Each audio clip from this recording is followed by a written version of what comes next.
Selamat pagi Bapak dosen dan teman-teman. Pagi. Terima kasih atas kehadiran kalian di kelas hari ini. Perkenalkan, nama saya Disekila Masyananda dengan NIM 2024 dan 1126, perwakilan dari kelompok 2. Yang akan menjadi moderator untuk kelompok 1. Sebelum kita masuk ke dalam pembahasan, kita akan melewati 2 sesi, yaitu sesi pemaparan materi dan sesi tanya jawab. Kepada pemateri saya silakan. Terima kasih atas waktunya yang telah diberikan. Saya akan memaparkan materi dari kelompok kami, yaitu implementasi demokrasi Pancasila dalam melahirkan pemimpinan akun yang akuntabel. Isu sentral dunia terhadap akuntabilitas mendorong tata kelola organisasi sektor publik di Indonesia. Kajian akademik akuntabilitas sektor publik telah mengalami perkembangan pesat. Akuntabilitas disinyalir dapat memperbaiki kebijakan, memberikan informasi dana publik, meningkatkan legitimasi, dan mengurangi skandal korupsi. Namun, realita akuntabilitas partai politik di Indonesia berbeda. Perbedaannya dibangun atas pandangan tidak atau belum pentingnya diwujudkan dalam upaya good political governance, baik kelembagaan, perkaderan, dan keuangan, sehingga kredibilitas partai politik semakin merosot. Konsep akuntabilitas partai politik. Konsep akuntabilitas partai politik di Indonesia bukan melalui agenda demokrasi, liberalisasi pasar, serta penciptaan good governance. Paket kebijakan neoliberal tersebut telah mempengaruhi transformasi kehidupan politik dan negara di berbagai belahan dunia termasuk di Indonesia. Dengan demikian, arah kebijakan yang diusung oleh partai politik menurut kinerja sektor publik dan kepentingan dasar sebagai satu-satunya tolak ukur dalam menilai kebijakan yang digulirkan oleh pemerintah. Motivasi kajian akuntabilitas partai politik. Kajian akuntabilitas sektor publik umumnya di sektor pemerintah menjadi perhatian banyak peneliti pasca reformasi. Tetapi kajian isu akuntabilitas partai politik masih minim dilakukan, sehingga penulis termotivasi melakukan kajian ini didorong oleh beberapa hal penting. Pertama, akuntabilitas merupakan salah satu prasyarat terciptanya pemerintah yang demokratis dan aman. Kasus-kasus korupsi dan nepotisme mulai dari tingkat pusat maupun daerah melibatkan kader partai politik. Ketiga, hasil penelitian instansi sektor publik belum mampu menunjukkan tingkat akuntabilitas yang optimal. Keempat, kajian ini menjadi tahap awal dalam merumuskan konsep akuntabilitas partai politik dalam perspektif integrasi Habermas Pancasila sehingga memacu studi selanjutnya. Kelima, kajian ini didasarkan pada keyakinan bahwa akuntabilitas partai politik merupakan suatu alat penyampaian komunikasi baik secara tertulis maupun secara tekstual aktivitas organisasi kepada publik. Politik demokrasi yang sehat menurut adanya arus informasi antara warga negara, kelompok dan partai politik. Sekian dari presentasi kelompok kami, saya kembalikan ke moderator. Baiklah, selanjutnya kita memasuki sesi tanya jawab. Masing-masing kelompok menyiapkan 2 pertanyaan. Kepada kelompok 2 saya persilakan. Nama saya Wadewani dengan NIM 2024 0778. Pertanyaan saya, bagaimana demokrasi menghasilkan pemerintahan yang akuntabel, responsif, dan sah? Terima kasih. Perkenalkan, nama saya Ardiana Kadir dengan NIM 2024 Bagaimana implementasi demokrasi Pancasila dapat mengatasi polarisasi politik di Indonesia? Baiklah, kelompok 3. Perkenalkan, nama saya Nisa Selina Ibinaya, perwakilan dari kelompok 3. Menurut pendapat Anda, dalam tanda kutip kelompok 1, pemimpin atau model pemimpin yang Pancasilais itu seperti apa? Sekian, terima kasih. Apa fungsi demokrasi Pancasila jika asasnya tidak diimplementasikan? Kelompok 5. Nama saya Putri Gusmar dengan NIM 2024-01164. Pertanyaan, bagaimana sila keempat Pancasila diterapkan dalam praktik demokrasi di Indonesia?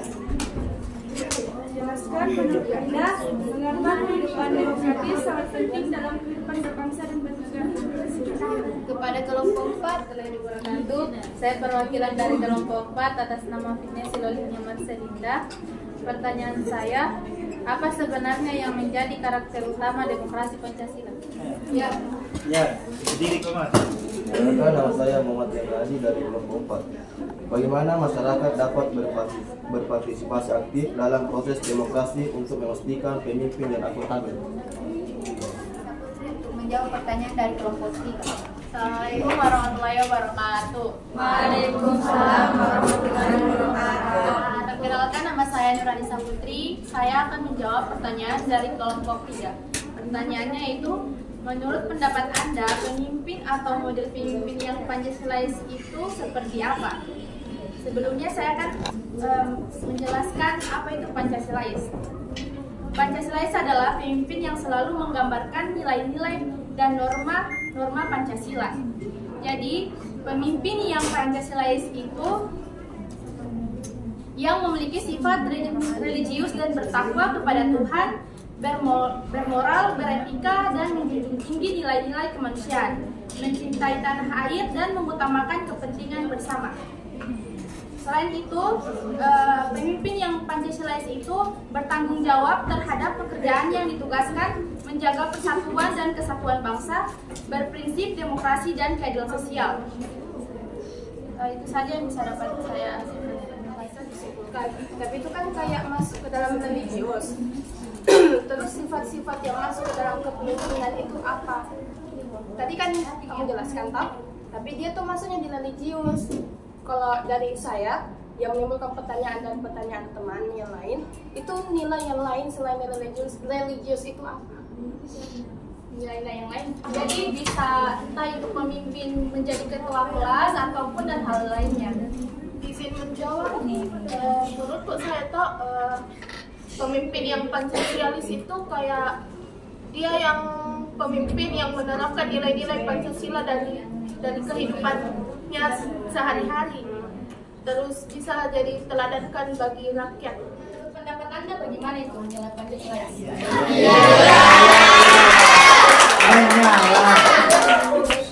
Baiklah, selanjutnya saya persilakan ke Nisa untuk menjawab pertanyaan dari kelompok 2. Saya akan menjawab pertanyaan dari Maude. Bagaimana demokrasi menghasilkan pemerintahan yang akuntabel, responsif, dan sah? Demokrasi menghasilkan pemerintahan yang akuntabel, responsif, dan sah karena rakyat memiliki wakil-wakilnya. Dalam demokrasi, rakyat berhak memiliki wakil-wakil mereka dan memiliki kendali atas mereka. 2. Rakyat berprestasi dalam pengambilan keputusan. Warga negara berhak berpartisipasi dalam pengambilan keputusan yang memengaruhi mereka semua. 3. Pemerintah mewakili keinginan rakyat. Setiap orang dapat mencalonkan diri dalam pemilihan umum. 4. Pemerintah transparan dan akuntabel. Akuntabilitas dan transportasi pemerintah merupakan ciri utama demokrasi. Pembagian informasi dengan warga negara. Dengan berbagai informasi dengan warga negara, peluang terjadinya korupsi dan dapat dihindari. Warahmatullahi wabarakatuh. Waalaikumsalam warahmatullahi wabarakatuh. Saya akan menjawab pertanyaan dari kelompok 4. Apa sebenarnya yang menjadi karakter utama demokrasi Pancasila? Pancasila memiliki karakter unik yang membedakan dari sistem demokrasi lainnya. Karakter utama demokrasi Pancasila adalah kerakyatan yang dipimpin oleh hikmat kebijaksanaan dalam permusyawaratan perwakilan. Ini berarti bahwa kekuasaan tertinggi berada di tangan rakyat dan dijalankan melalui mekanisme musyawarah untuk mencapai mufakat. Karakter utama ini terwujud dalam 3 aspek penting. 1. Kerakyatan. Demokrasi Pancasila menempatkan rakyat sebagai subjek utama, bukan objek. Rakyat memiliki hak untuk berpartisipasi dalam proses pengambilan keputusan, baik secara langsung maupun melalui perwakilan. Ini terjamin dalam pemilihan umum atau pemilu, di mana masyarakat memiliki pemimpin dan wakil mereka. Kedua, hikmat kebijaksanaan dalam permusyawaratan perwakilan. Demokrasi Pancasila tidak hanya menekankan pada suara mayoritas, tetapi juga pada nilai-nilai luhur Pancasila seperti ketuhanan, kemanusiaan, persatuan, dan keadilan. Keputusan yang diambil harus didasarkan pada pertimbangan yang bijaksana, adil, dan berorientasi pada kesejahteraan rakyat. 3. Permusyawaratan atau perwakilan. Demokrasi Pancasila menganut sistem perwakilan di mana rakyat memilih wakil-wakil mereka untuk duduk di lembaga legislatif dan eksekutif. Namun, perwakilan ini tidak berarti bahwa rakyat kehilangan kekuasaan, melainkan hanya didelegasikan kepada wakil-wakil yang dipilihnya. Pengambilan keputusan di lembaga perwakilan dilakukan melalui musyawarah mufakat, di mana semua pihak memiliki kesempatan untuk menyampaikan pendapat dan mencari solusi yang terbaik bagi semua. Baiklah, saya persilahkan Sinta Biru untuk menjawab pertanyaan dari kelompok ini. Pertanyaannya, apa fungsi demokrasi Pancasila jika asas-asasnya tidak diimplementasikan? Fungsi demokrasi Pancasila akan kehilangan makna dan tujuannya utamanya jika asas-asasnya tidak diimplementasikan. Berikut fungsi utama demokrasi Pancasila yang terancam jika asas-asasnya tidak dijalankan. Yang pertama, mewujudkan keadilan sosial. Tanpa melaksanakan prinsip dan keadilan sosial, kesenjangan antara kaya dan miskin semakin besar sehingga mengarah pada ketidakpuasan dan potensi konflik sosial. 2. Menjaga persatuan. Pancasila menekankan pentingnya persatuan dalam keberagaman. Jika asas ini tidak diterapkan, bisa menimbulkan perpecahan di masyarakat. 3. Menjamin hak asasi manusia. Demokrasi Pancasila harus melindungi hak-hak individu dan kelompok. Namun jika tidak diimplementasikan, pelanggaran HAM bisa terjadi lebih sering. 4. Memberikan ruang untuk partisipasi rakyat. Asas demokrasi Pancasila menekankan pada partisipasi aktif masyarakat. Tanpa implementasi yang baik, suara rakyat bisa terabaikan atau bahkan ditindas. Terima kasih warahmatullahi wabarakatuh. Waalaikumsalam. Saya akan menjawab pertanyaan dari kelompok 2. Bagaimana implementasi demokrasi Pancasila dapat mengatasi polarisasi politik di Indonesia? Implementasi demokrasi Pancasila dapat memainkan peran penting dalam mengatasi polarisasi politik di Indonesia dengan menekankan prinsip-prinsip yang terkandung dalam Pancasila seperti musyawarah mufakat, keadilan sosial, persatuan, dan penghargaan terhadap perbedaan. Berikut beberapa cara implementasi demokrasi Pancasila untuk mengatasi polarisasi politik. 1. Musyawarah untuk mufakat, mengutamakan dialog dan konsensus dalam demokrasi Pancasila. Musyawarah untuk mufakat menjadi salah satu prinsip dasar dalam pengambilan keputusan. 2. Mengutamakan persatuan dan kesatuan Bhinneka Tunggal Ika. Demokrasi Pancasila menekankan pentingnya persatuan dalam keberagaman. 3. Menghargai hak asasi manusia dan keadilan sosial. Pancasila menuntut adanya penghormatan terhadap hak asasi manusia dan pemerataan keadilan sosial. 4. Menghindari intoleransi dan diskriminasi. Demokrasi Pancasila mendorong adanya kebebasan pendapat, tetapi batasan yang menghormati perbedaan dan mencegah kebencian. 5. Kepemimpinan yang bijaksana dan memiliki integritas. Pemimpin yang berlandaskan pada nilai-nilai Pancasila akan memimpin dengan bijaksana dan tidak memihak pada kelompok tertentu. 6. Pendidikan politik yang berbasis pada nilai-nilai Pancasila. Pendidikan politik yang berbasis pada nilai-nilai Pancasila dapat membantu masyarakat memahami prinsip-prinsip dasar negara dan pentingnya menjaga persatuan di tengah perbedaan politik. 7. Mendorong gotong royong dalam politik. Semangat gotong royong yang terkandung dalam Pancasila mengajak masyarakat dan politikus untuk bekerja sama dengan kepentingan bersama. Secara keseluruhan, demokrasi Pancasila menawarkan solusi yang lebih holistik dan berbasis pada nilai-nilai kemanusiaan, persatuan, dan keadilan. Implementasi prinsip-prinsip ini dalam kehidupan berpolitik akan menciptakan ruang bagi dialog yang konstruktif, menghargai perbedaan, dan meredakan ketegangan politik sehingga polarisasi yang terjadi bisa dikelola dengan baik. Baik, saya akan menjawab dari kelompok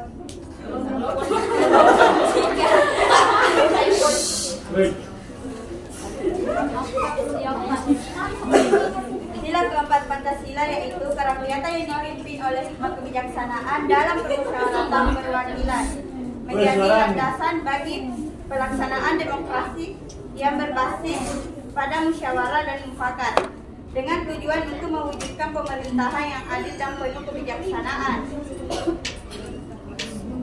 Dalam praktik demokrasi Pancasila, sila keempat ini tercermin dalam beberapa syarat sebagai berikut. 1. Musyawarah untuk mufakat. Musyawarah adalah proses pengambilan keputusan yang melibatkan dialog antara berbagai pihak dengan tujuan untuk mencapai kesepakatan bersama mengutamakan kepentingan bersama. 2. Pemberdayaan lembaga perwakilan.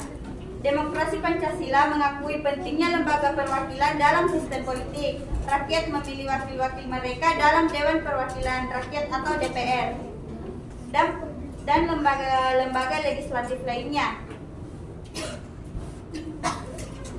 3. Menghormati pendapat dan kepentingan berbeda. Dalam praktik demokrasi Pancasila, penting untuk menjaga keseimbangan antara kebebasan berpendapat dan upaya untuk mencapai konsensus yang saling menghormati. Demokrasi yang dipimpin oleh hikmat kebijaksanaan berarti bahwa perbedaan pandangan harus dihargai dan diakomodasi dalam suatu kesepakatan yang adil. 4. Mengutamakan kepentingan umum di atas kepentingan pribadi atau golongan. Salah satu wujud nyata penerapan sila keempat adalah bahwa dalam proses demokrasi, kepentingan umum harus selalu diutamakan di atas kepentingan pribadi atau golongan. 5. Partisipasi aktif masyarakat. Demokrasi Pancasila menuntut partisipasi aktif rakyat dalam proses pengambilan keputusan. Melalui mekanisme musyawarah, masyarakat dapat diikuti serta dalam diskusi publik dan forum-forum perwakilan baik di tingkat desa, kota maupun negara. 6. Pemimpin yang bijaksana dan menghormati proses demokrasi. Penerapan sila keempat menuntut pemimpin yang bijaksana yang mampu membawa surat rakyat dalam proses pemerintahan dengan cara yang bijak dan adil. Pemimpin tersebut harus mampu mengarahkan musyawarah dengan cara yang mengutamakan kepentingan bersama dan tidak mementingkan kepentingan pribadi atau golongan tertentu. 7. Penyelesaian konflik secara damai.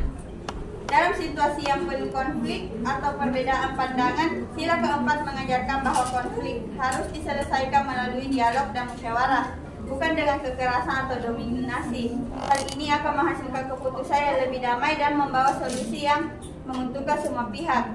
8. Pemerintahan yang transparan dan bertanggung jawab. Prinsip demokrasi Pancasila yang terkandung dalam sila keempat juga mendorong pemerintahan yang transparan dan bertanggung jawab. Pemimpin yang dipilih secara demokratis harus siap untuk memberikan laporan kepada rakyat mengenai kebijakan yang diambil, baik dalam bentuk pelaporan anggaran, hasil kebijakan maupun keputusan-keputusan penilaiannya. Baik, saya akan menjawab pertanyaan dari kelompok 4. Bagaimana masyarakat dapat berpartisipasi aktif dalam proses demokrasi untuk memastikan pemimpin yang akuntabel?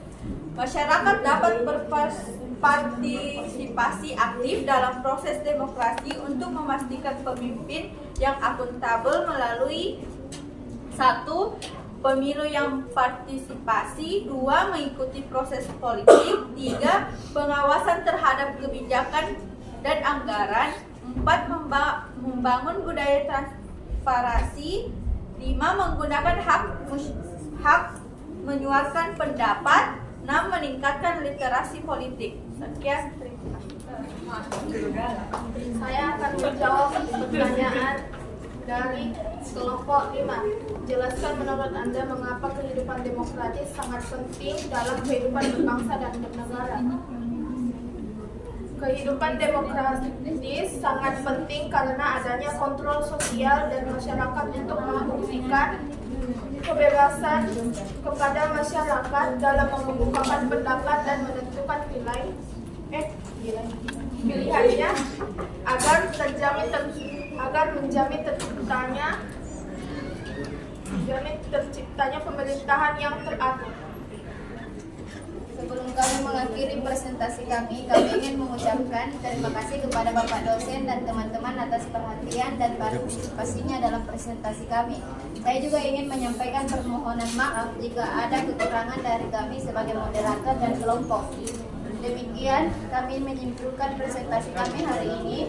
Semoga apa yang telah kami sampaikan dapat memberikan manfaat dan pemahaman yang lebih luas bagi kita semua. Terima kasih atas waktu.